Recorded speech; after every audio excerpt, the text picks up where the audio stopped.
Okay, let me. So it's okay. So we're talking about decision making under uncertainty, and what what I want to open up with, we're just getting into this a little bit, but the fact is so much what we do is with uncertainty, and the point was made that through Torah we are given some guidance vis-a-vis the decisions that are made, because we have certain decisions made for us. The fact is that the uniqueness of the Torah revelation is that most people, when they talk about revelation, it's black and white. So the fact is that they take it as if it's very clear and so forth. This is the word. That's the way most religions look at their revelation. The revelation of Har Sinai was, by definition, God did not want it to be black and white. And this is something that Ramosha points to in terms of in his introduction to the Igros Moshe, because he basically states that so much of studying of Torah is trying to figure out the message. Okay, in other words, there's a famous medrash that says that when Moshe Rabbeinu went up to Shemayim, he saw Kodesh Baruch Hu putting tagim, which is the little marks on the letters on certain letters in the Torah. Okay, so Moshe Rabbeinu said, "Why are you doing this?" So Kodesh Baruch Hu said, "Because in the future there'll be a great man, Rabbi Akiva, who will darshan many halachas from the tagim of the Torah." Okay, now there's a little problem with that statement, as Moshe points out. Okay, he knew there was a little problem with the statement. He says, "Yeah, go try and find any case of a Rabbi Akiva being darshan from the tagim." He says, "There's none. There's no case where Rabbi Akiva actually learned something from the tagim." So he says, basically, what did Kodesh Baruch Hu say? So the Ramosha says, what Moshe Rabbeinu was really doing was saying, why weren't you clear? You want A, say A. Why did you write it so that we had to be darshan from Sukkim? We had to learn from an extra letter, or we had to learn from this. Why can't you say it point blank? What? You can't tell us exactly what's. You couldn't have said it in a nice, simple way. This is it. We have to have a machloikis, right? So the point was, as Ramosha says, this is exactly what the Kodesh Baruch Hu was saying. You're right. I wanted you to be darshan. I want you to analyze. So the truth is that God specifically created a revelation that still demanded human analysis, which explains why there's machalokes, why there's disagreement, and this is what Ramosha said. And Ramosha makes a statement. He says, when I give a psak, I'm not answering kalpei shmaya. I can't say this is the absolute truth, okay? Because I don't know what the absolute truth is kalpei shmaya, because I'm not a Kodesh Baruch Hu. The fact is that what I'm giving you as the answer is the best possible answer I can give, based upon analysis and so forth and so forth. Okay, and therefore, one of the interesting aspects of it is Ramosha was also an extremely respectful of other opinions.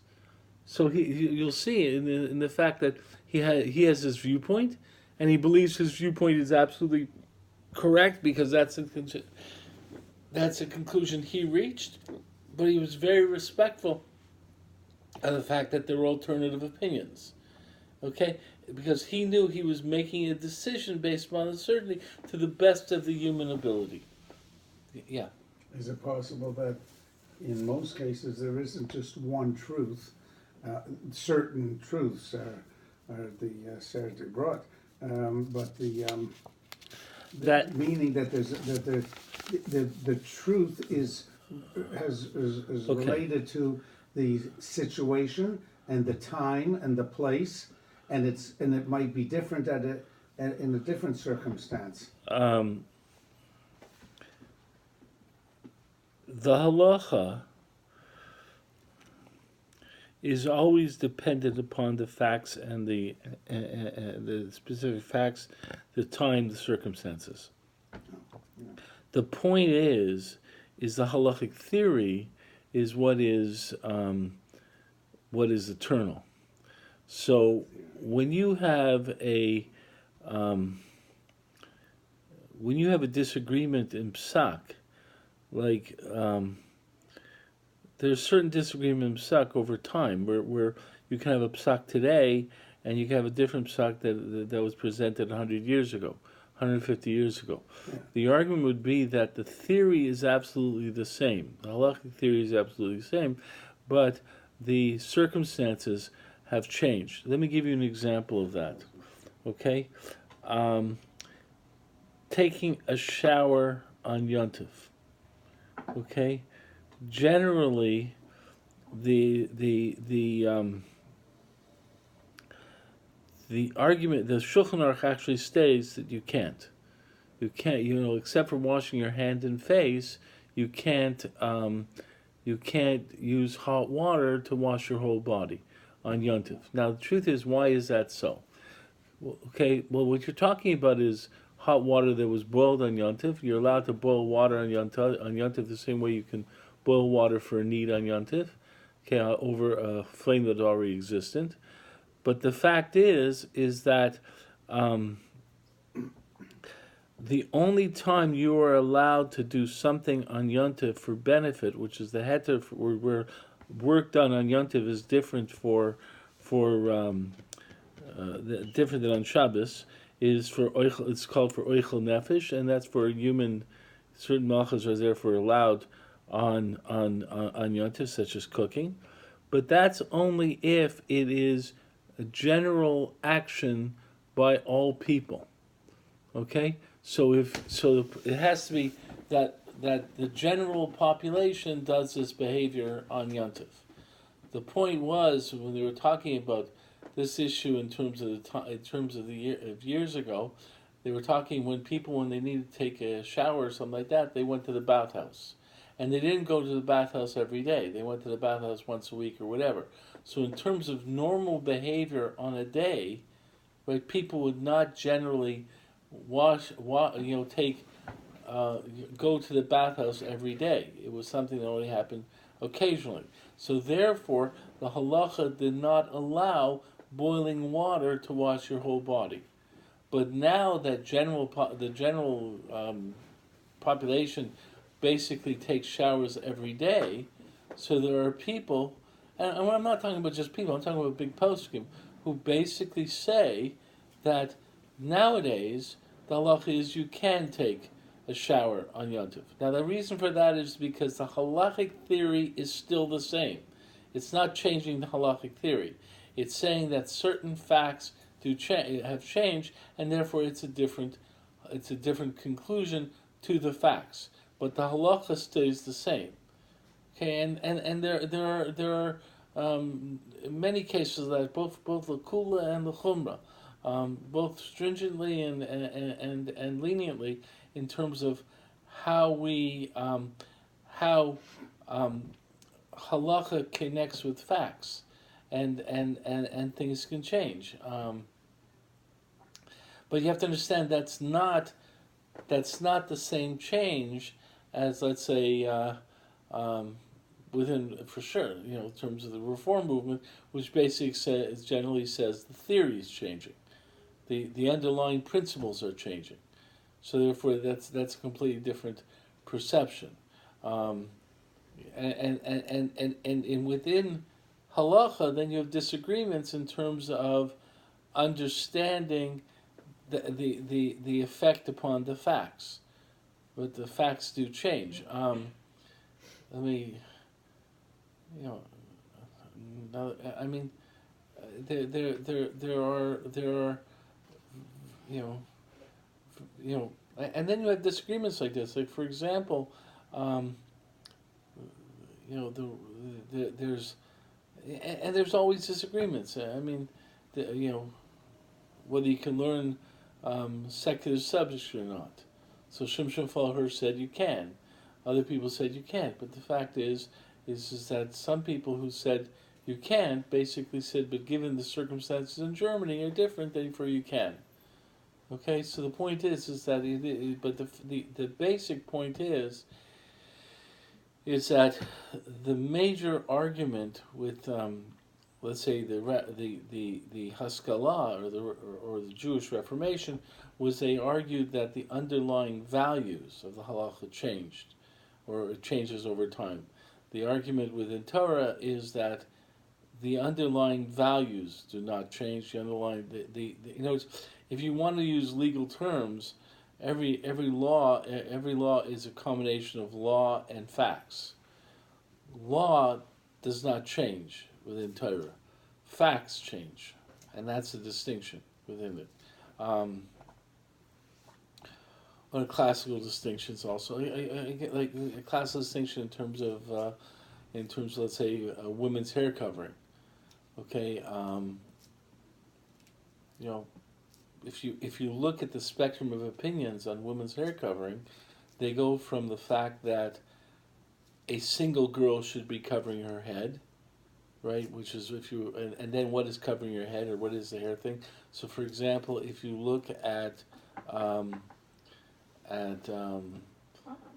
Mea Sharim, if you ever walk in Mea Sharim, you'll see all the girls are always the single girls always have their hair in what do you call them? Braids, right?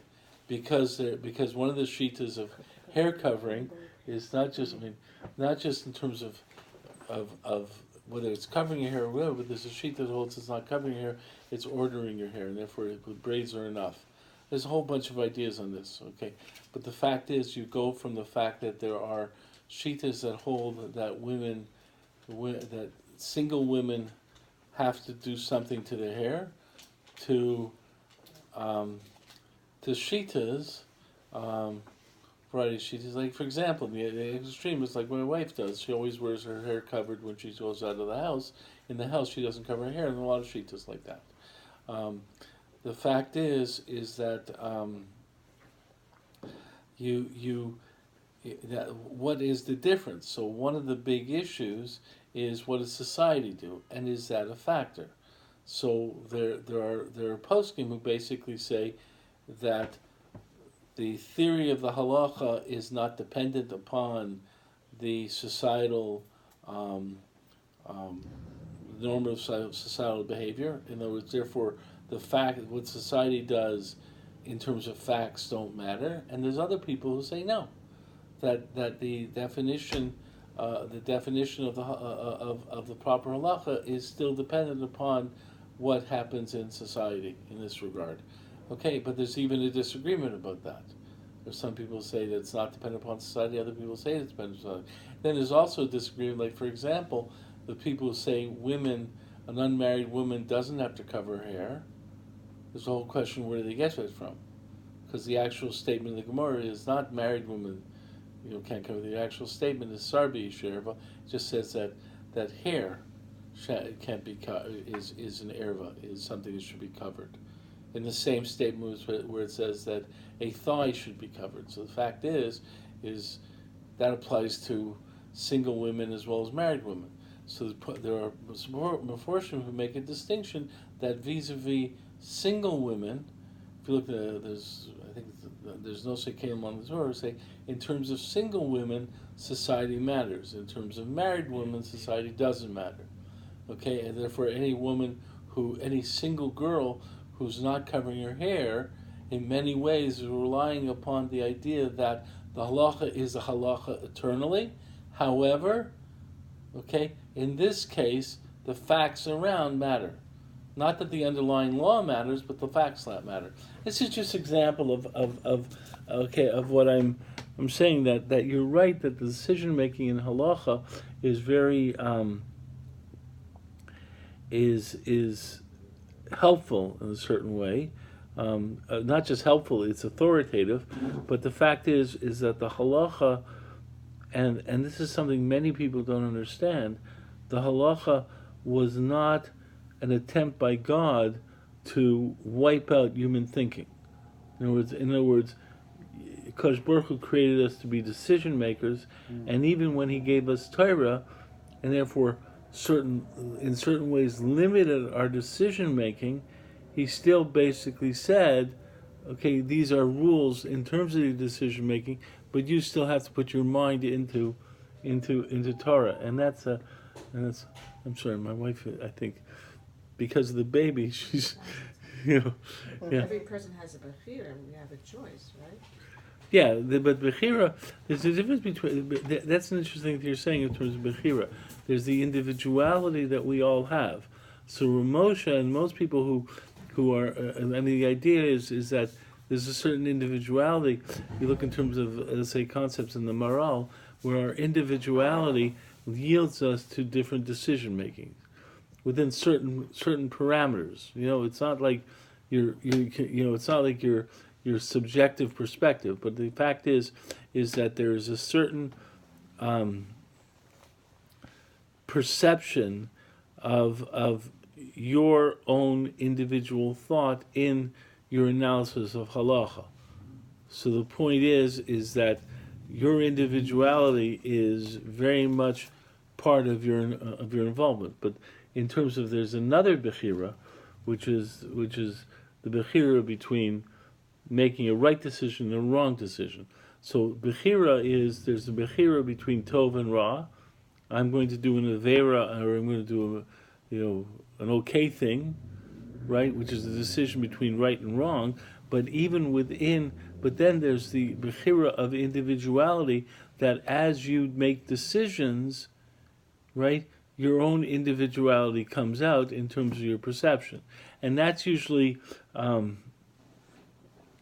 reflects a point where usually what you do in the end, you get to a certain point in halachic reasoning, for example, where you and this is what happened in terms of any time you have a machlokas in the Gemara, a machlokas of Gedolim and so forth. What they do is they get rid of any irrational possibility. Okay, if you show that this theory yields 1 + 1 = 3, the whole theory is thrown aside. But what you have is, and this is what the Rambam said about the Rif. He says, let's face it, my disagreements with the Rif are not on rational decisions. He has a totally rational conclusion. You can't find anything wrong in his reason. It totally fits into the circumstance. The point is a shikal hadas of the way in my own personal understanding, which yields the fact that I think this is the correct understanding, and this person thinks that that's the correct understanding. But it's like in major halachic issues, there's a classic story of there's a major disagreement on artificial insemination by a non-husband donor, where you have a disagreement between Rav Moshe and the Satmar Rav. Rav Moshe said, although he did not suggest this, he did not encourage it, but Rav Moshe said that it's that the artificial insemination by a non-husband donor is mutter. That's a classic statement of Moshe, although he thought it was still not a good idea on psychological reasons. I don't think it was good for the marriage. The Satmar Rav didn't say it was actually adultery in terms of saying that it was an adulterous act, but he said it was absolutely usher, and you should not do that. Okay, and this was a big issue between the two of them. So the story goes that the Satmar Rav, there was a big back and forth argument with him. In Williamsburg, they were really angry at Ramosha and so forth and so forth. So the Satmar Rav, I read this in a biography of the Satmar Rav. He sent his talmidim, he said a few of his leading people, to Ramosha to tell him he was wrong. He was wrong about his psak. Okay, but the Satmar Rav said, but whatever you do, tell him I think he's wrong. Okay, and then leave. Don't talk about it with him. Don't have any talk with him. So they went there and they said, okay, you're wrong. And then Ramosha said, well, and this Gemara, that Gemara. So they got into a discussion, and so they came back to Satmar Rav and said, No, first they said to Moshe, our Rebbe told us not to get into this conversation with you, and he said, your Rebbe is smarter than you are. Okay. My wife must have read the same book, but the fact I don't remember that. I know that they came back to the Satmar Rav and they said to the Satmar Rav, you know something, Rebbe, he really knows his stuff. Like he gave us this argument. We're not sure. You got really good arguments. And the Satmar Rav said, I told you not to argue with him. What do you think? You can handle an argument with him? He'll wipe you away. The fact of the matter is that that's the perception in terms of analysis and so forth. The point of the matter is, so what was the difference? In the end, there was a certain shikul adas. There was just a certain shikul. There's just a certain idea where you have this logical argument and this logical argument, and which one do you think is right? And where that comes from has a little bit to do with your own individuality. But you have to be careful with that because that seems to imply that it's subjective. You have to be very careful with that argument. But a lot of it has to do with your own starting point in learning. Okay, in terms of how you approach it, how you approach the whole subject of learning. If you started with this assumption, it will always be a factor in terms of your whole approach in learning. Yeah. But that recognition that I as an individual have an inclination towards this, it feels right for me. But I see the logic of what you're saying, and it comes from your individuality. How come we don't see that today? People seem so afraid of bringing in. The fact is, because I understand what you're saying. The individuality, when you're talking with such individuals as a Satmar Rav and Rav Moshe, is after they already know all the facts on the subject, or the issue today is the first step is to make a decision on what are the logical possibilities, to understand the logical possibilities. Then there is the fact that once you know the logical possibilities, then there's a certain shikla das, where, you have this reason and But that's the taste of the man. I mean, that's where you. But it's a last thing. That's after. It's after. Now the truth is that's a real problem because it's also not. There's also two types of shikla das. One is which one you like better. You know what I mean? Like, and this is a problem with a lot of people when they try to get halachic opinions. They where they get to YouTube or Rabbi Google or whatever. But the fact of the matter is that they get they'll get a whole variety of these halachic opinions, and they'll say, "I like this one best." This is the one I like best. It's like the point is though. The first step is not which one you like best. The first one is which one do you think is the truth. And I've been in situations where I know there was a situation where I had to deal with a psak, and there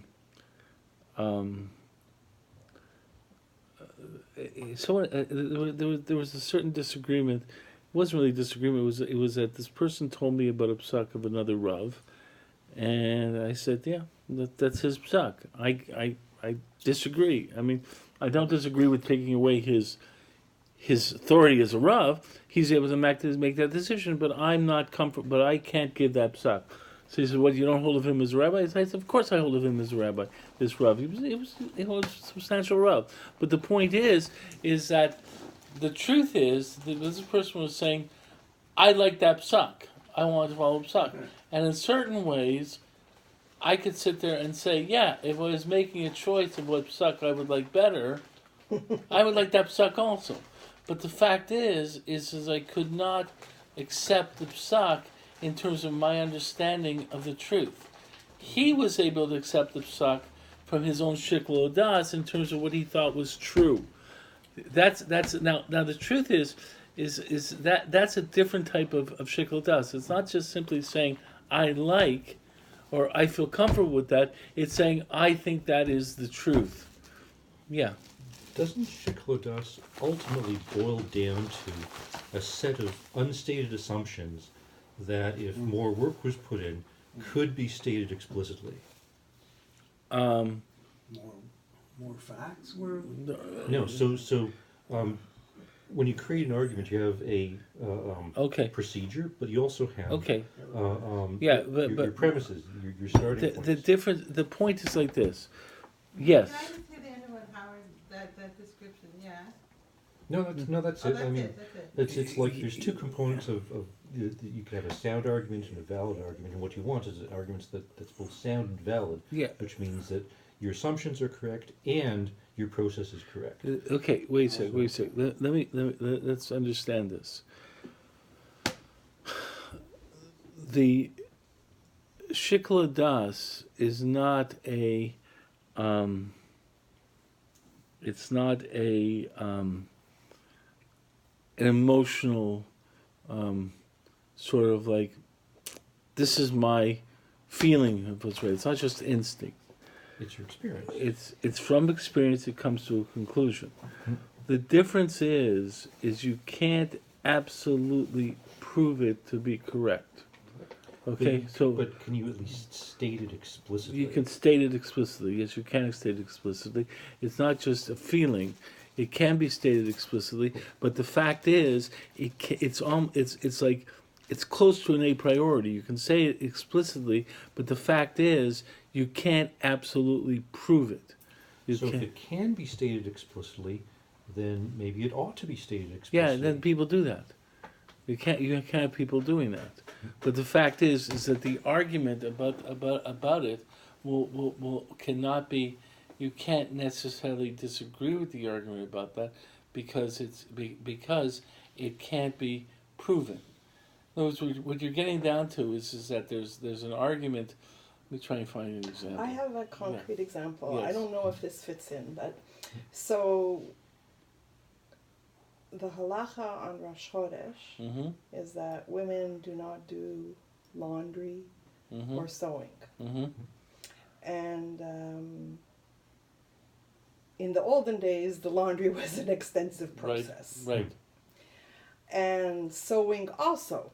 Right. And I belong to a group where we crochet, Mm-hmm. and it's a more modern congregation. And the rabbi of the congregation said that we're allowed to crochet or knit if it's not close. So we're making blankets, it's okay, but not close. Okay. And then I was at a lecture with another rabbi who has a more traditional approach, more.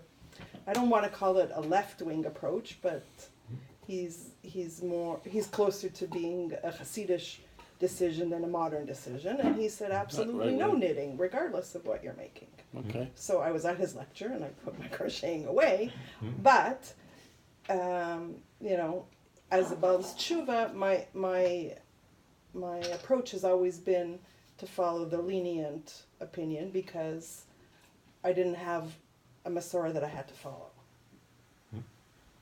Okay. So let's. That's a little separate. But I just want Yeah, that, but I think if yeah. you go to Rav and ask him, it's supposed it's your Rav, it's supposed to be a Torah bodies, and whatever he says, you should accept. You can't go around shopping like in a Yes. grocery store for different. No, but I didn't shop around. Yeah, no, I'm just using Yeah. different. So that's my. Okay. If you, it's wait. It's true. You don't shop for psak. There's an aspect of psak. The interesting thing is that it becomes interesting when you get a psak from your rabbi, but then down the road you disagree with the psak. When are you able to say, okay, now I'm following my Maybe psak? the word is, but you're not happy. Maybe you No, just not I'm saying, happy. for example, there's a book I read when I was recuperating in rehab after the hip operation. I had a book about the Rav and the Rebbe. It was a book about the relationship between Rosh Ber Soloveitchik and Lubavitcher Rebbe. Okay, so the author of the book had a real hard time. Didn't understand how all these students of the Rav disagreed, Rosh Ber, disagreed with the Rav's psak. Okay, classic the things is that here the Rav would have a psak and say this psak, and then you'd have students of his saying, "We didn't follow it," and he said, with the Rebbe didn't really impose his psak on everyone, but if the Rebbe had a psak, you would never say, so you never disagree. So how do you have it that people disagree? Okay. And one of the classic examples of that is Rav Hershel Schachter. Okay, so if you're talking about Talmidim of the Rav, there's a good example. Rav Hershel Schachter's position in Eretz Yisrael, he himself will say that my Rebbe would disagree. The Rav felt it was okay to trade land for peace. No problems with it. Okay? Rav Hershel Schachter holds there's some halachic problems with trading land for peace. Even trading land for peace. The problem today is the fact that we can't talk about trading land for peace because we don't have someone who's going to give the peace, right? So the problem is it's become a theoretical question because we have no way of knowing it's peace because this guy will say peace, but that guy won't. But the fact is, Rav said you could theoretically trade land for peace. Hershel Schachter says even if you have absolute knowledge there's going to be peace, it's not so. He doesn't think you can trade land for peace. Okay, but he'll say point blank, my Rebbe holds you can trade land for peace. I disagree. Now this Lubavitcher was taking this author was Lubavitcher was totally shocked because he didn't understand the Rav. The Rav wanted to create Talmidim who would make their own decisions. Therefore, it's well known that the Rav would say, there's a classic story about this from Rabbi Lam. Rabbi Lam had a big shaila, big question, and he went into the Rav for some clarification. He said, "It's really shaila. So, ready? What do you think I should do?" So he says, let's go over it. So the Rav went over the whole issue with Rabbi Lam, and Rabbi Lam knew his stuff. Back in this way, different opinions, so forth and so forth, and then at the end, the Rav said to him, "Okay, you know the sugya, you know the discussion, right? You know the discussion, okay." And the Rav started walking out. So Rabbi Lam says, "Rebbe, what should I do?" So Rav turned around and said, "You're a rabbi, paskin. Make a decision," and just walked out. The fact is, so the point is the Lubavitcher author didn't understand that world and so forth. The point is, though, is that it's an interesting issue of what you're bringing. You for sure can't go shopping for psak. I like this rabbi, I like that rabbi, and so forth and so forth. But there's an interesting issue in terms of how you can move from one rabbi to another. And it might come to a point where it's not the fact that you're going to buy this rabbi's psak, but because of certain analysis, you decide this is the rabbi for me, and then there's a whole question how you choose your rabbi. You choose, and the idea is not to choose a rabbi because you like it. The idea is you choose the rabbi because of some methodology that person has that reflects your methodology, of your understanding of the whole thing. But the fact is, when you get back to what you were saying before, there really is there really can be a statement, but the difference is when you have rational arguments, you basically sit there and say that argument is not valid within the halacha, and then you have other arguments that say yes, it's valid in the halacha. I've said this statement before with someone. I was once talking to Marty Lukshin, Rabbi Dr. Marty Lukshin, and he was asking my opinion about the more liberal view, the more liberal Orthodox view, and so forth. Let's say some issues of what you would call the extreme liberal group, which finds itself as a very left-wing orthodoxy. And the question exists: are they left-wing orthodoxy, or are they really the reincarnation of 1800 conservative Judaism? Right now, you have to understand 1800 conservative Judaism. It's not so easy to put the dividing line between right-wing conservative and left-wing Orthodox. Or okay, it's really not thinking. For example, Zachariah Frankel, who was the I think the founder or the basic leading person of the Breslov school, which was the historical school, school of historical Judaism, which was basically academic conservative Judaism in the 1800s.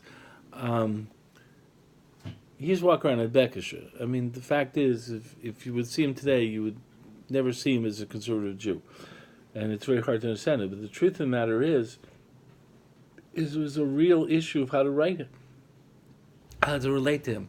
Shimshon Hirsch completely perceived him to be a Napikaris, outside the fold. That's the general attitude of most of Orthodoxy, that was outside the fold. On the other hand, Israel Hildesheimer, who was the other big modern Orthodox individual in Germany, Israel Hildesheimer founded the school in Berlin, and after him was Rav David Hoffman. After him was Yechiel Yaakov Weinberg, who was Shridi Eish. You're talking about big Gedolim. It's like Shridi Eish is learned by everyone. I mean, and Israel Hildesheimer, everyone accepted him.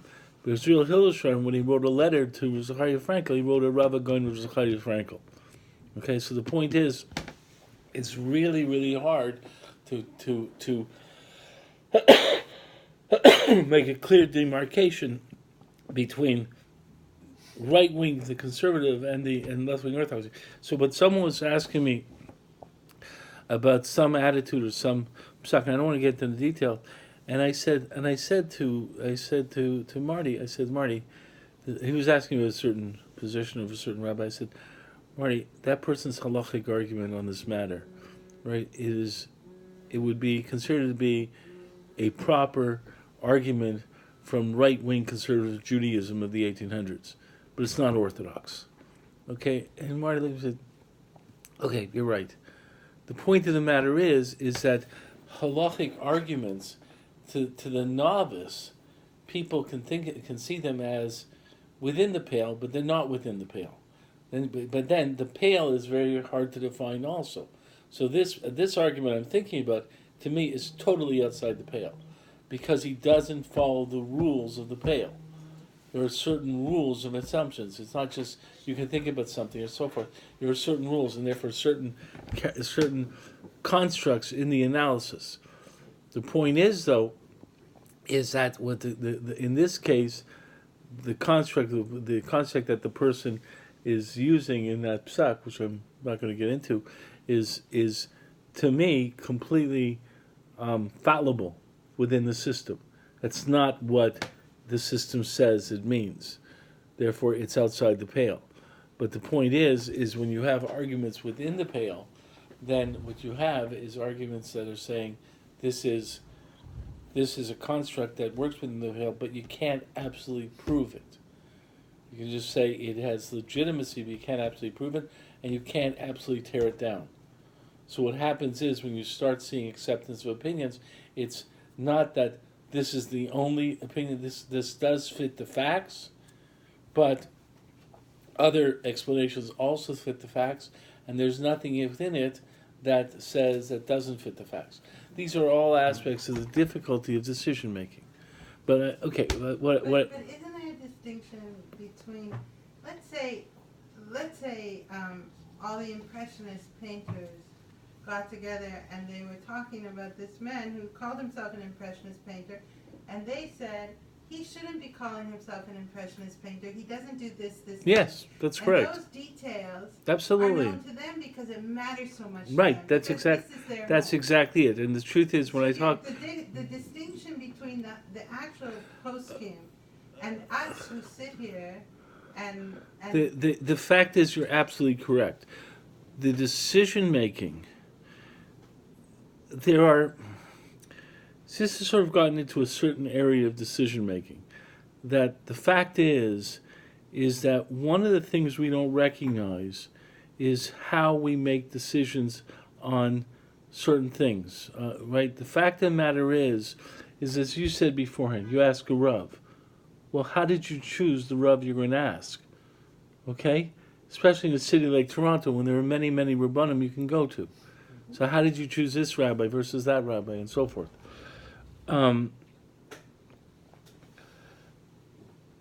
The point is that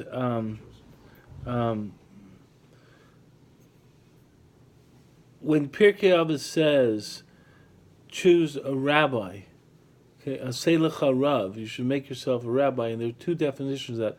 One is a teacher and one is a posek. One is a person who makes your halachic decisions. What people don't recognize is what you're really being asked to do is to make a decision. Now, how are you going to make that decision? And if you really think about that, you can't ask someone else. You can't ask the Rav for that decision because by very fact you're asking the Rav, you're already asking to do it. It's interesting because J. David Bleich brings an interesting question, which is of the same nature, where it really shows how much our own perceptions are involved. Okay, our own individuality is involved. Okay, he points out that it's a classic issue in the mitzvot. Is there a mitzvah to believe in God? In the 613 mitzvot, is there a mitzvah to believe in God?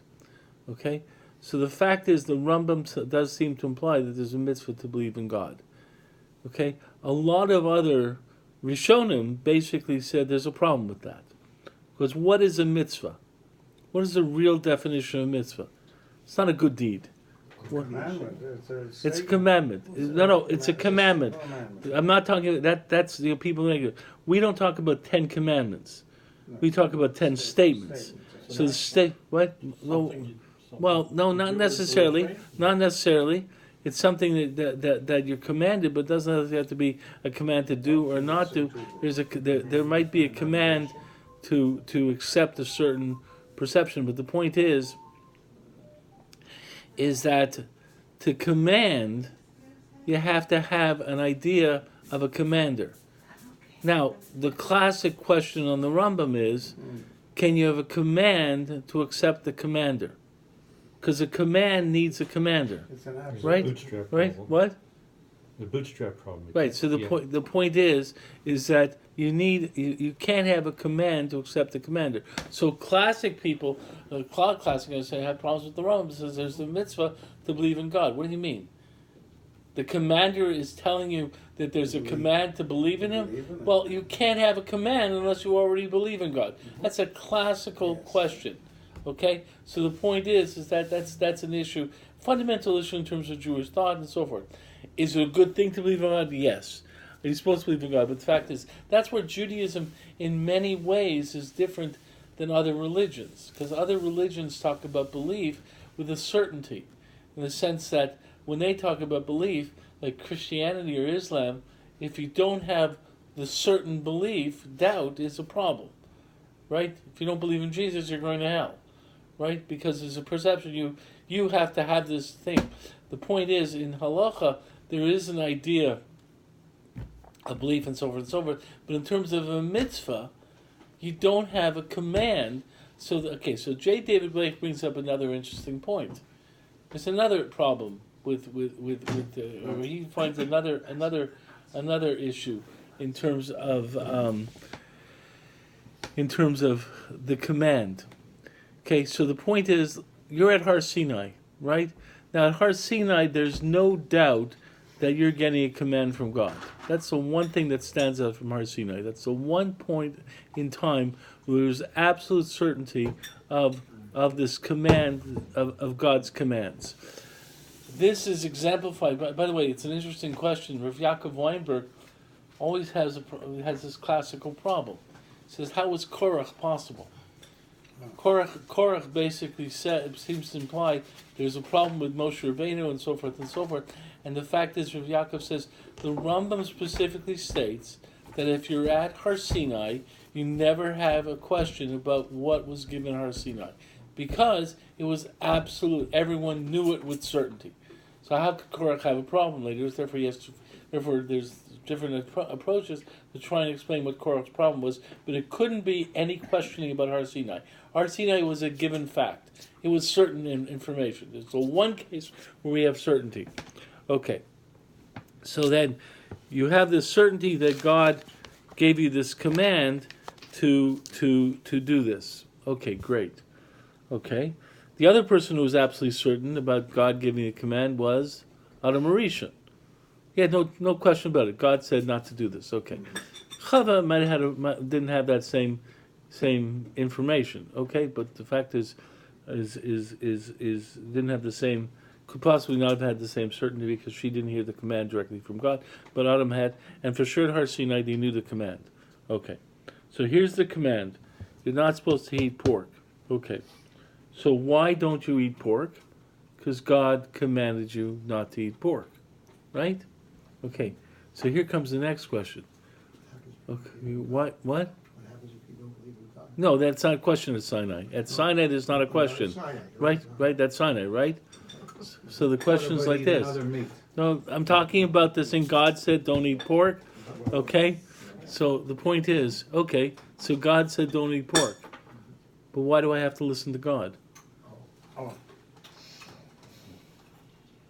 If you believe in God, Yeah, there's no question there. God said don't eat pork. you believe Okay. it, you believe it. That's not a question of belief. Why should you do There's that? absolute fact God said don't eat pork. Okay, so good. So why are you listening to God? Well, we talked earlier. Well, fear. that's No. it's sort of a deal, right? Are you going to hold by the deal, right? It's So you're so saying there's a it's- covenant. Am I going to? Okay, so- so God did some things for us, and so we appreciate it, and it's. So it's a deal. So you're basically saying, listen, it's basically the motivation is basically reward and punishment. No, it's also It's a deal. a kind of personal Okay. integrity. Okay, why? Why do you want to have personal integrity? Well, because we accepted, as people who went through Sinai, we accepted, the things that he did for us. So? we took them, and so as a Yeah, let me ask you something. Someone and- does and something. we also understand that someone- there is this expectation. Okay, well, someone does something really nice for us. Someone does something really nice for us, right? We should be appreciative and so forth and so forth. I'm not saying it translates to a commandment. No, my but point. But you're asking why would somebody do it? Yeah, but the fact is that what I'm getting at is the person basically says, you know something, I'm a psychopath, and I know most people feel it's right to do this and so forth and so forth. I don't really care. I'm going to get away with murder, so I'm going to do this. So let me just do this. The point is, though, is that what you're getting at is the fact that you're coming up with trying to give reasons for doing it, but what you're really getting at is, and this is what J. David Blake points out, is what you would call a natural morality. Yes. A lot of people That's right. want to turn to morality coming from revelation. That you don't know right and wrong until God tells you what's right and wrong. But the point is, even if God tells you what's right, You still need and natural and the morality. fact is, even if you accept that God's telling you what's right, why are you still going to do the right thing? Because God tells you. So J. David Blake, Rabbi Blake points out there is a question. There has to be some moral intuition that Yes. we have that says it's right to listen to God, Yeah. which God can't command you. So those are the classic questions that come up about from even God commanding you. Now the point is that doesn't challenge Torah, because the fact is that Torah does believe that God believes that God created human beings, and therefore God created human beings with a sense of right and wrong internally and so forth. Then you get into the issue, well, if Adam was given a command, and before he ate from the Eitz Hadas Tov Hara, from the tree of knowledge of good and evil, he still must have had some idea of what good and evil was on some level, and therefore, because he had a command. Not necessarily. Why? So now, it is our natural morality that gives us the potential motivation to, follow the deal, as it were. Right, but you're saying he But- didn't have that. But before the fall, I remember this from some drush somewhere, that human beings, Adam and Eve, were in this state of understanding the world in terms of truth and falsehood, and not good and evil, and only from eating from the tree of knowledge of good and evil did they Right. change state. Yeah, what does So- that mean? so- But So what does that mean? yeah, In terms of natural morality, if that's actually. I mean, the it's a Rambam. distinction That's the between is and Rambam. ought. So if God tells Adam before the fall to do something, God is giving an ought statement, or not really an ought statement, but you must do this. I'm asking you to do the direction. And how do you process a direction if you only think in terms of truth and falsehood? Yeah. So the fact is that you have an It's- answer to that. No. Okay. So the problem is that's the classic problem with the Rambam. The Rambam says that beforehand they made decisions based upon true and false, and then afterwards they didn't. The point of the matter is what then you have to do is understand how true and false is making a decision. Yeah. Okay, so the point is that's where that's why just bringing down they made decisions based upon true and false is not enough. Okay, this orange is here. That's a true statement. Okay, so how does this affect my behavior? So the point is therefore, in terms of what the Rambam says, what people then try to figure out is what does that mean in terms of the statement where, if God told old Adam not to eat from the tree of knowledge of good and evil, then there had to be a choice that Avram had. So it was either true or not true. Now, if you want an answer to that, you can look at my article on the topic, which is on the Nishma website under Tree of Knowledge. And what I basically point out is, to me, what you see from what Chava did was a paradox. True and false is That's a right. very interesting idea. Yeah. True and false works with concepts of this is true, therefore this is what you're basically saying is it is true, it is absolutely How do you bridge the gap between is and ought? okay. So the point is that this is ultimately a true expression of yourself. This is the correct behavior for you, okay, in terms of an objective standard. The point is with given the way you're doing it. In other words, when you give your car a you wouldn't say that giving your car an oil change when it's called for is a good decision. You want to keep your car, but the truth of the matter is that what you're basically being told is here's the truth. You give an oil change to your car, it'll keep the car longer. You don't give an oil change, the car will break down. Yes. So basically Adam, right, is being told, okay, this is what you need to do, Yeah. okay, in order to meet your goal in life, and that was it. And he was said, okay, here's a statement: don't eat of this tree. And it should have been, I understand not to eat of this tree. It's obviously the correct behavior for me, and that's true. So the question that emerges: why did they eat from the tree? So my answer is it was a paradox. Why? Because there was another command given to Adam and Chava that was contradicted by not eating of the tree of knowledge of good and evil, and that was what was the other prime? Everything in, No. no. What was the other? No, a little bit for approval, but not totally. What was the other prime directive given to Adam and Chava? They had to emulate God, right? That was their point. And what was the argument of the nachash, of the That snake? he knows the difference between Right. good and evil, so they should also. Absolutely, the nachash wasn't lying. And therefore, you look at a lot of Meforshim, they basically said, of course, Adam and Chava had to eat from the tree of knowledge of good and evil. The point was that Kodesh Baruch Hu wanted them to wait after Shabbos. There's a lot of Meforshim like that. Of course, because the nachash was absolutely correct. Because God understands true and evil. If you want to emulate God, you have to understand true and evil. You have to understand. So what was Chava's problem? I've got two contradicting directives.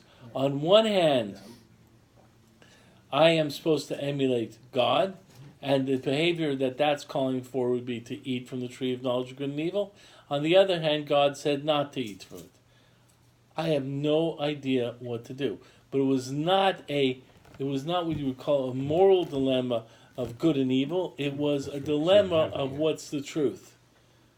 Is it really proper for me to eat? Is it correct for me to eat or not to eat? And that's a matter of the paradox. And that is different. That's the way I understand the Rambam. But the fact is what we're all getting to over here. It's interesting because what we're getting to is really the idea of aspects of certainty and uncertainty in facts. We have aspects of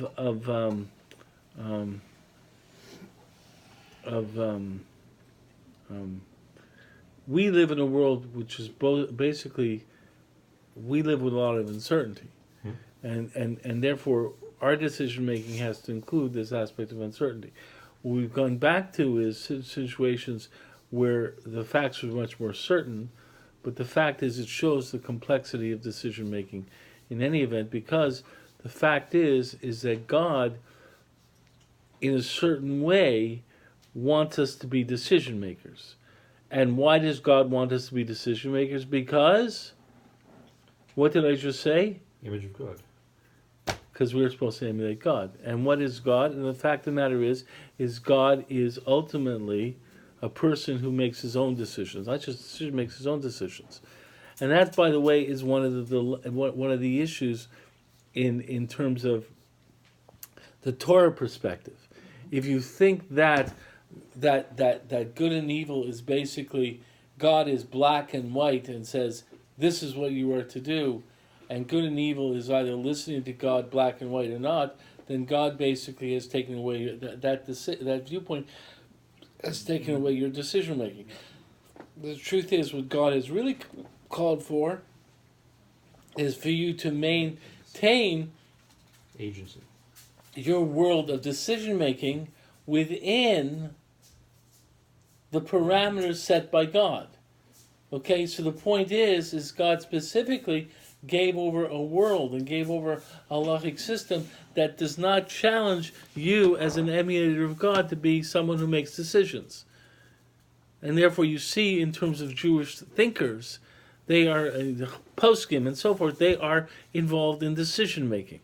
The point is they also are involved in decision making with uncertainty. Because the fact is a human being is not God, and therefore by definition the human being does not have all the facts, and the human being is lacking. He's not able to always get the decision right because he has his own lack of ability and so forth. So the fact is we're at a disadvantage because we're only human, but we're called upon to do the best we can. And that's really what you see in terms of Ramosha's statement, that his halachic conclusions are the best he can do. But that doesn't mean that means it's the best he can do, but it's really,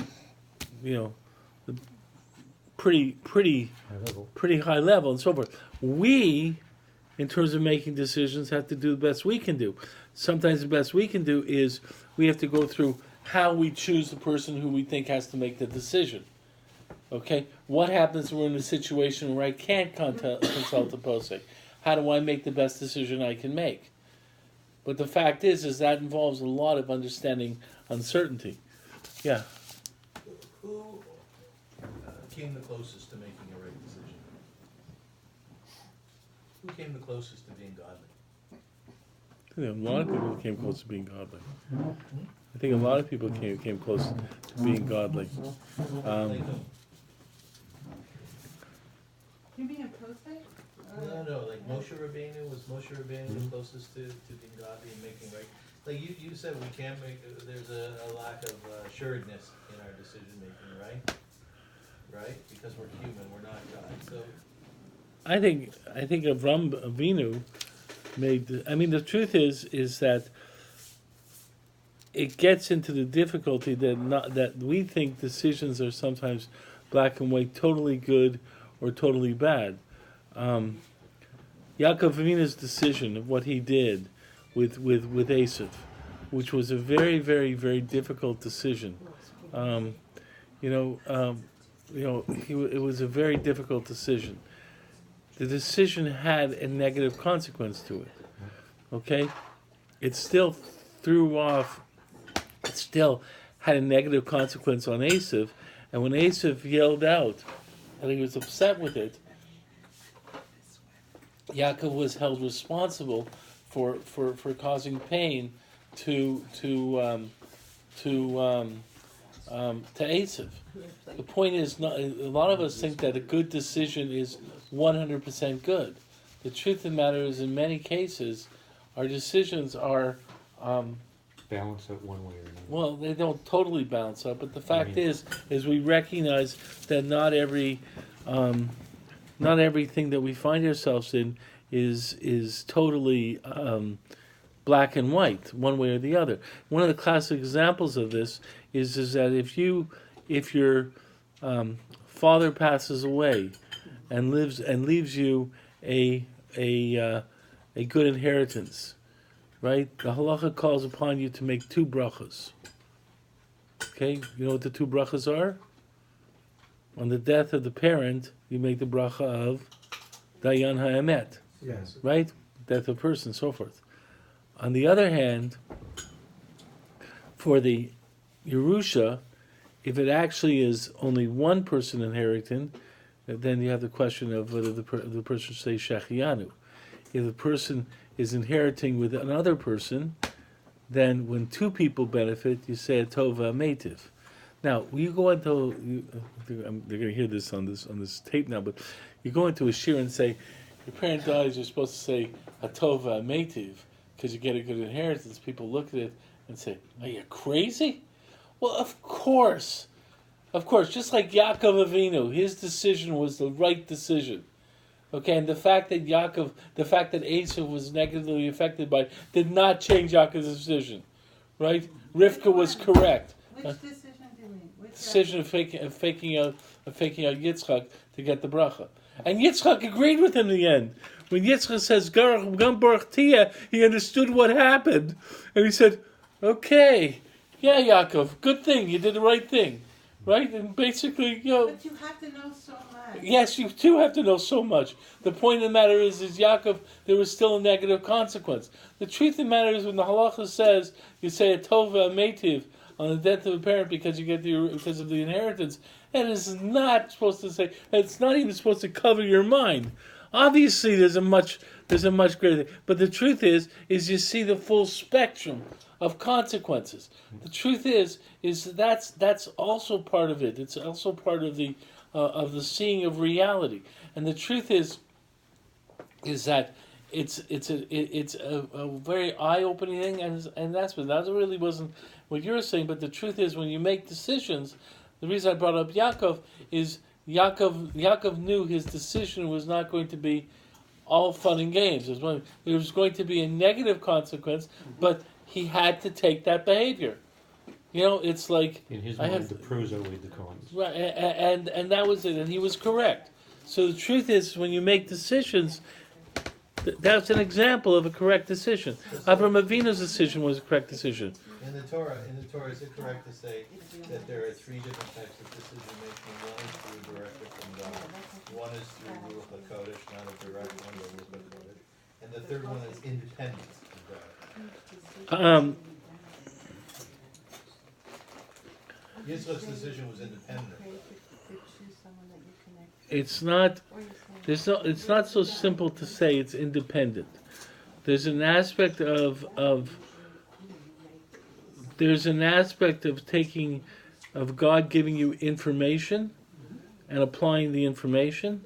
There's an aspect of your own perceptions, and there's an aspect of your own intelligence, and these are all part and parcel of the analysis. I'm not. It's interesting because we veered away from where I thought we were going to go tonight. So Yeah. and So- in a certain way, The students. in a certain way. So there's a lot more to do with. But the fact is that when you're talking about decision making under uncertainty, there's an aspect of how you as a decision maker. We looked a little bit more on the human being as a decision maker tonight. But the truth is that there's an aspect where the decision maker, i.e. the human being, is somewhat of a, he is not God, and therefore he has weaknesses in his own decision making process. So part of the issue of decision making and uncertainty is the aspect of the human being working within a decision as a decision maker. But in addition to that, we have uncertainty about the facts. Yes. We Thank have you. engagement too. Okay. Mazel tov, lots Thank of you. practice. Thank you. Food Thank you. for thought. Thank you. Okay, we might be, I guess at our next meeting, we may be continuing this topic if you join us again. But the fact is that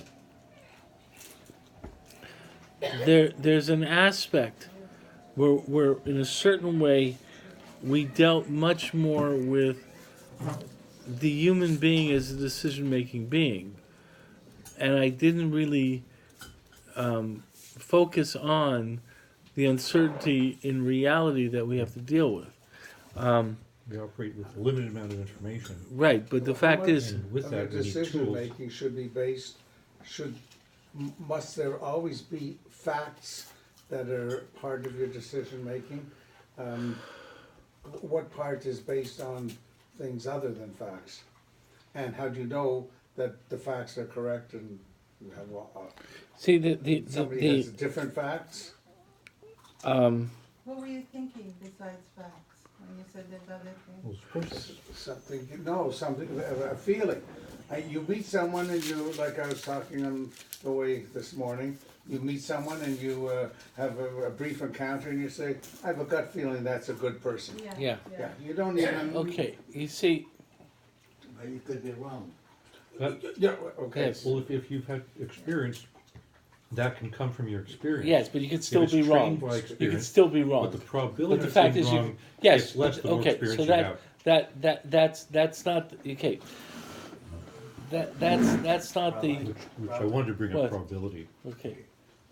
Yes. It's also, you're talking about, having the facts, but sometimes you don't have the time. Sometimes you might have a day Okay. or a week, Okay. and sometimes Yes. you have to make a decision That right that's away. okay. Let me. It's not, That's a big problem. That's a whole other. What if I- there's no facts, One second. like what happened in the past month? Okay, Let's one get second. I didn't even get to that yet. I know, Okay. no facts at all. See, I want to sort of like, sort of give an order. I had a specific objective what I wanted to do tonight. Somehow, it flowed in its own manner. It had a life of its own, which it seems people were interested in. So that's okay. I still have a lot more to say about uncertainty. Decision making in uncertainty means that there's the person having to make the decision, and then there's the environment in which that person makes a decision.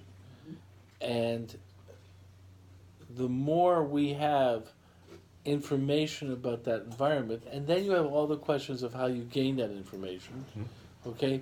Whether you gain it through some sense, some intuition, through reliable process or unreliable process. or what is reliable, what is not reliable. Your question about Ruach HaKodesh, things of that nature, that's all part of that issue in terms of the person making a decision. How does the person take in those facts or whatever? One of the things I've pointed out is if you look in the movies, people, falling in love with someone is a great factor and so forth and so forth. I think that one of the things that Noah Weinberg did which sort of opened up a lot of discussions in terms of Aish Torah, and I'm not necessarily agreeing with certain conclusions within the Aish Torah process, but I thought Rav Noach opening up with this process was, have you ever thought about that? Because you feel love towards a person, you're willing to share your assets with that person. Here you are, you're a wealthy individual. Here's this woman, and I love you. Therefore, now I'll share my wealth with you. Why did you make that decision? Because I love them. What does love mean? And the truth of the matter is when Rav Noach asked that question, what is love? He got a lot of people interested in Judaism, because all of a sudden it was, yes, that's all you read about in Hollywood. That's all you read about. That's all you watch about in Hollywood. Is everyone's doing this because they love, and so what the heck is love? What does love really mean? Okay, the point is that that's a real issue. So the truth is that that's not a rational decision. That's something that's emotional. So we all make decisions based upon some kind of, and the fact is, if you we make decisions based upon eyesight. Okay, then we find out that people's eyesights can be a little bit off. The point is that there's all the issue in terms of the person making the decision. I wanted to, what I want to point out is there's also uncertainty about not the facts but the environment. I don't want to limit it to facts about the environment and then how you determine the environment.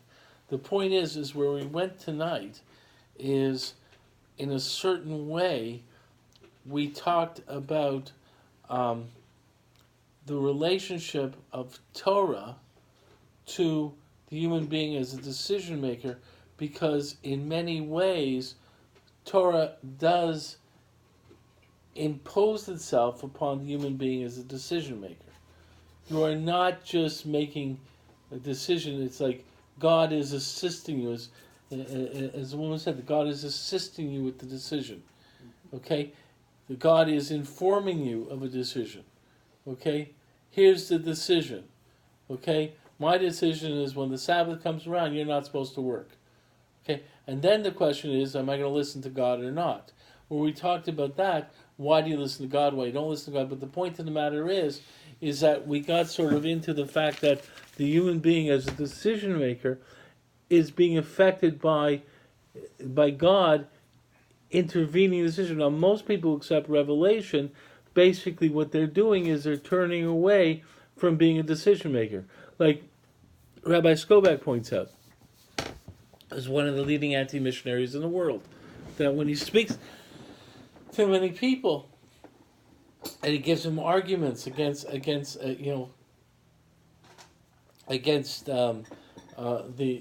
missionary arguments against in terms of Christian belief and so forth, the missionary arguments right and so forth. Rabbi Skogel will point out here are really strong, legitimate arguments in the text that show that there's problems with the missionary argument. And what he will often find is, and Rabbi Skogel will say, you go home and think about it. And their response will be, I'll go home and pray about it. Okay? Because the fact is that in many ways, the religious person is perceived to be someone who doesn't make decisions. So in certain ways, what I wanted to point out is that clearly within Jewish thought, the human being is to be a decision maker. God's revelation was not to suppress the human being as a decision maker. So that's what we spent a lot of time on here in terms of the human being as a decision maker. We didn't get into how the human being makes these decisions, how he internalizes the information that is presented before him, right? What Howard would say is what was the term used? Correct ways or reliable processes or unreliable processes, right? Okay, the fact is that's all part of the issue. But the point is what happens is we as human beings, make decisions, and we make decisions even though we have challenges to make decisions. We don't have all the facts. And there may be circumstances, we talked about time, and the fact that checks change and so forth, and we have to make those decisions. A lot of people who are much more traditional in their halachic analysis, because this rabbi said there, and then facts change, they sometimes say, well, facts change should not change the halacha, but the facts may actually change the halacha, because the halacha is the theory, is the law, and the facts may demand it. And the truth is that maintaining that old law may now be incorrect because the facts have changed. Okay, and there are people who point that out. I know that there are a lot of, one of the reasons that a lot more people are concerned about the law of Chadash. Chadash is a law that says you can't use the first wheat until after the second day of Pesach, right? So there are certain people. So if you have a wheat harvest, there's certain people who are very concerned about Chadash. You'll see in some kosher stores, we only use yashin flour. You ever see this? You only use yashin flour. That means that the flour is over a year old, and none of the new flour comes from the new thing. Now, the truth of the matter is okay. There's different halachic viewpoints and so forth, but a lot of people think that using yashin flour is a chumrah. You want to be a little bit more concerned and so forth and so forth. But really, you can use any flour, right? The fact of the matter is the reason you can use any flour was because it used to be that the facts were that a new harvest of grain, the flour from the new harvest of grain, never went to retail until the following year. Okay? So the truth is that the reason people were never so careful about is it yashin flour, is it not yashin flour, so it's because the assumption was based upon the facts as people looked at it and said, listen, no harvest ever gets the wheat never gets from a new harvest to flour, to retail flour, okay, or even flour for the bakeries until after the following Pesach. Then lo and behold, some people started saying, you know something? We don't find that to be so true anymore. But then people argue, we actually are checking out the facts. So there are people who maintain yashin now because they argue if you check out the facts nowadays, new flour does get to the new wheat does get the flour before. Therefore, now it's a halachic demand that you have to keep yashin.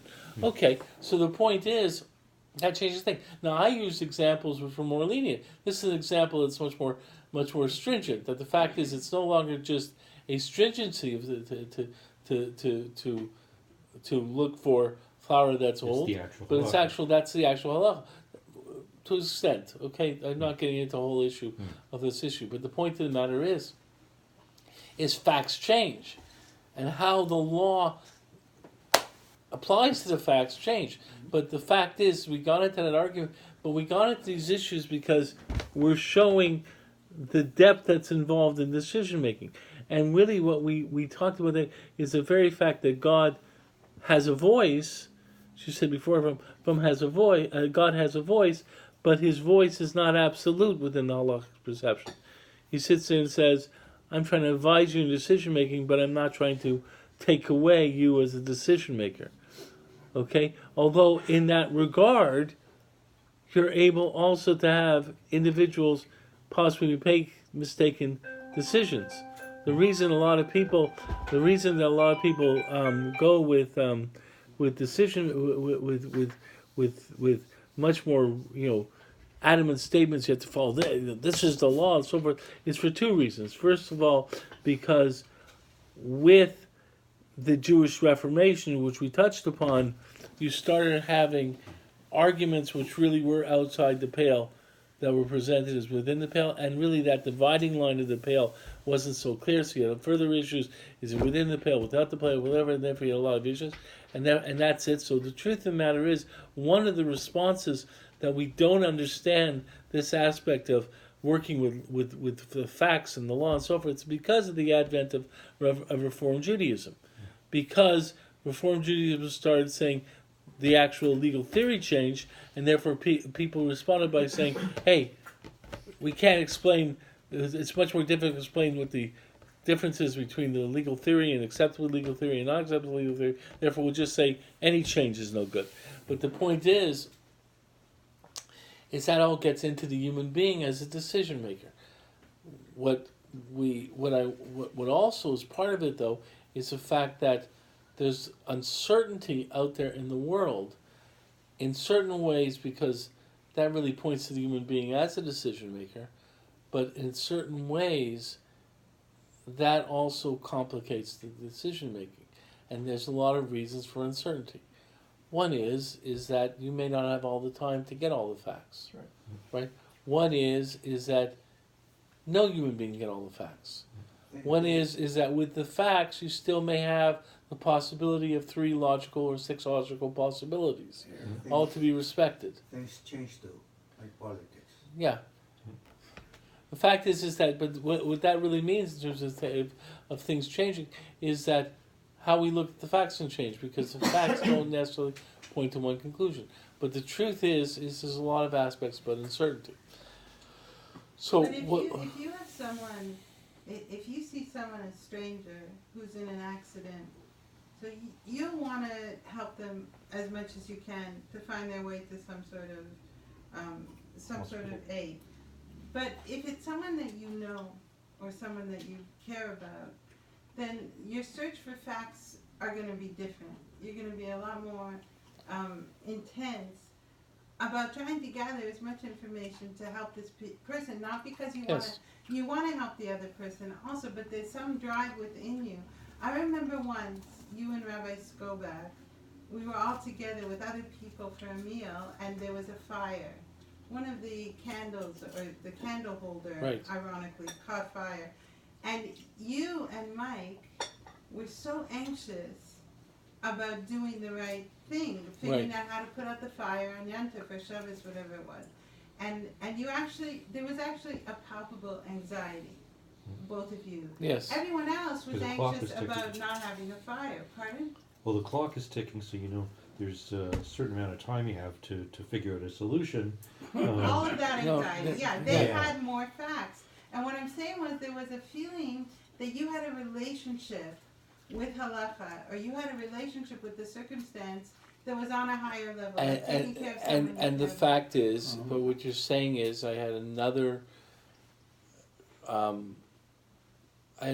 factor in how I can make that decision. Yeah. If a and person- also in Right. what how But you if a responded. person didn't abide by halacha, then it was very easy what you do. Take the Right. water and just put it Yeah. out.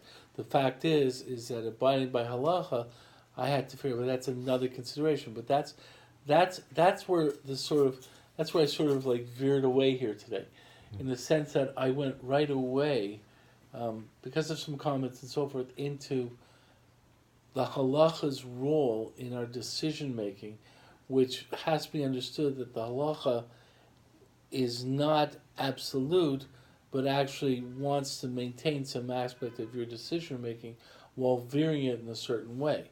So the truth of the matter is, my wife is pointing out that I still had to make the decision. There wasn't a clear-cut way to respond. I had to figure out what was the way to respond, but I had to do so within the halachic parameters as well. So that changes that. But the point of the matter is in a certain way, that's an aspect of decision making. But it's not really.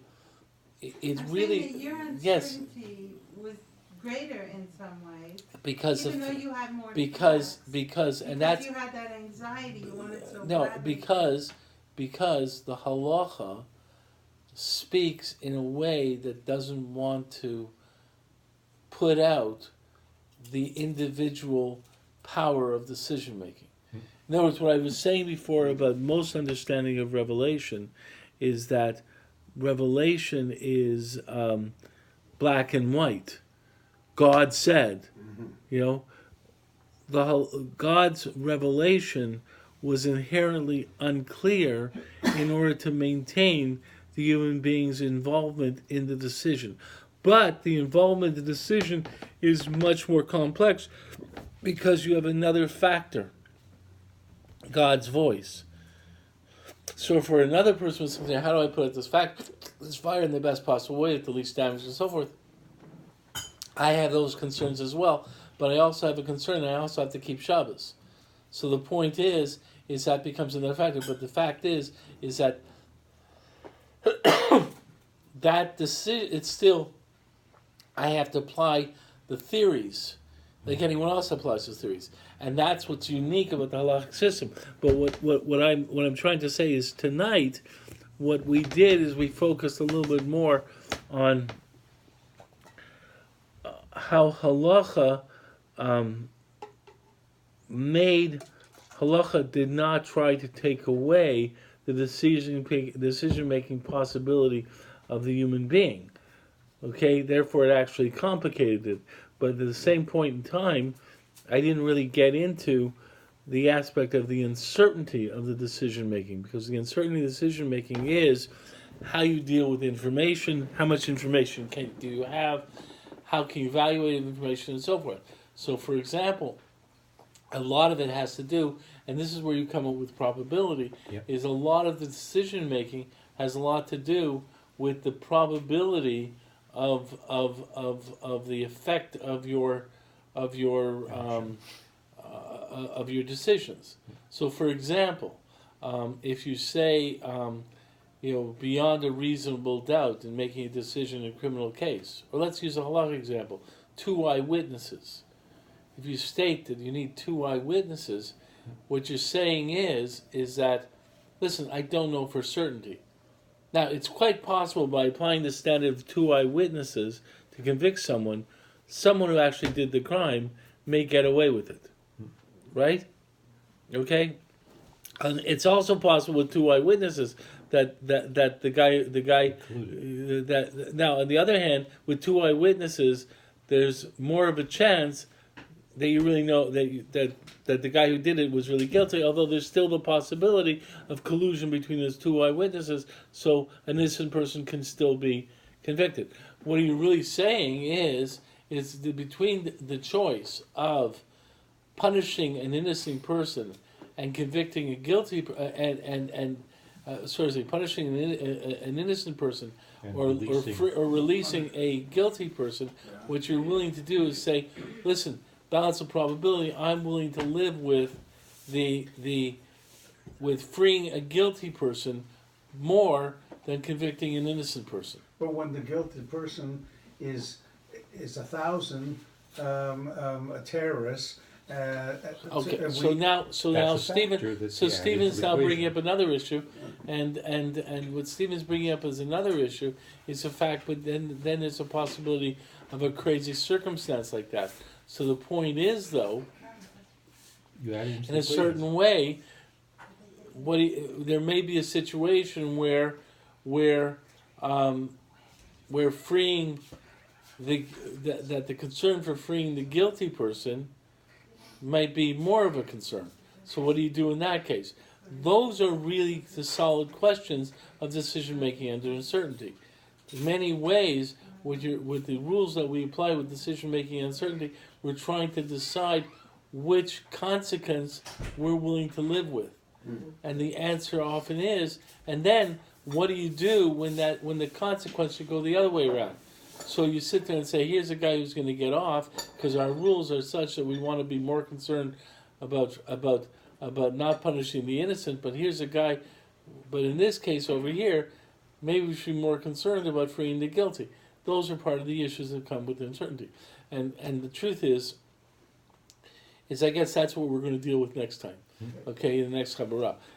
We sort of went a little bit different today, but it was still part on topic in terms of understanding the human being, relationship of Torah in terms of the human being and so forth. But I do want to get to the fact that decision making under uncertainty, and the same way where this came from in terms of the Kavanaugh case, in terms of we don't have the facts, okay? Point is what do you do in a situation where you don't have the facts, okay? Or you don't, or you can't absolutely say these are the facts in a situation like that. So this is all part of it, but we did something else today. I think it was worthwhile. Okay, yeah. Part of it, if you say to God, I made this decision, I wasn't certain, I can't be certain, I'm human and I don't know. If you include that somehow, the admission of uncertainty, does it make a difference? No, because that should be in any decision you make. in any decision you make, you should feel that. The fact of the matter is, you have to feel you made the best decision. It's like giving the best decision you can. But the point of the matter is that in every decision you make, you should always have the recognition that it's the best decision you can make. Okay? You should not just look at it as sort of like, this is the exception. That's how we make decisions. So we're infallible. We have No, to, We're fallible. we're fal- fallible. So what decisions has Hashem made that are infallible? His decisions are Every infallible. Yeah, of course, yes. All decisions. Right. That's his. Of course. That's right.